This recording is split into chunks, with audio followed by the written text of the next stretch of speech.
Through the magic of video, I've now added a little bit more code. You see here I've created another variable, and I've assigned it the return value from the MySQL select database. Again, I assume you've done all my previous videos on PHP functions and you understand return values and arguments and so forth. Anyhow, so I've created this handle here, my_database, just so that I can check whether or not we've actually found, well, whether or not PHP has actually found a particular database. So you notice I've changed it to killers, and of course the actual database is called killer, so this doesn't exist. So again, use the same familiar method, if not my database, right? Reference to this.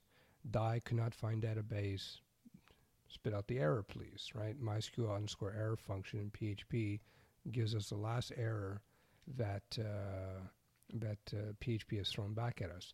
So let's take a look at that. And so first line, connected successfully to the database server, but could find database, unknown database killer. So that's the MySQL error that we got. Let me do a little correction. Could not find database. So let's see that. So here's echo connected successfully. Let's change. Let me change this to make this painfully clear. There we go. And let's refresh. All right, connected successfully to the MySQL server. So we've done that. Could not find database. Unknown database killers. So let's go back to our code. We go, oops, we made a mistake. Call killer. Save that. Reload. There we go. So we know that the second die function was not fired off. And we know that because we don't got that error and because the rest of our page was printed out, right? Die is not fired off. So all this stuff is printed out. So there you go. You can start to see a couple of things here. First, we've learned about the few functions in the MySQL package, if you will, in the PHP libraries. We see we have the connect function, the error function, the select db function, and we have the close function, MySQL_close, MySQL_select. Yeah.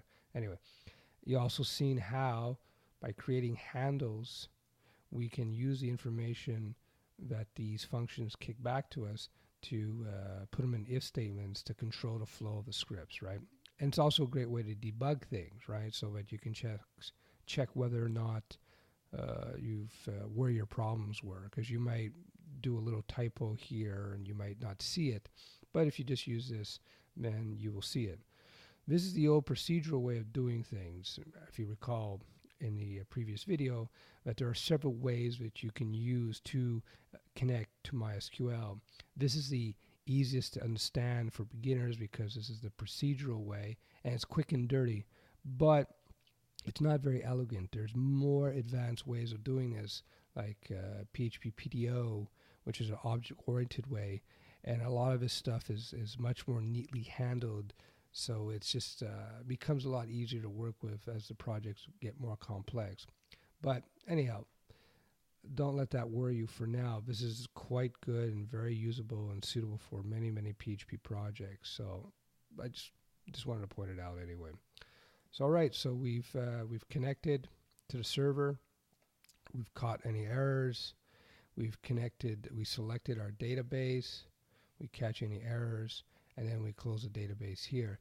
Next thing to do is actually use some SQL to communicate with the MySQL database. So what the process really is inserting SQL code in our PHP scripts, and then PHP will handle the information flying to and from the MySQL database.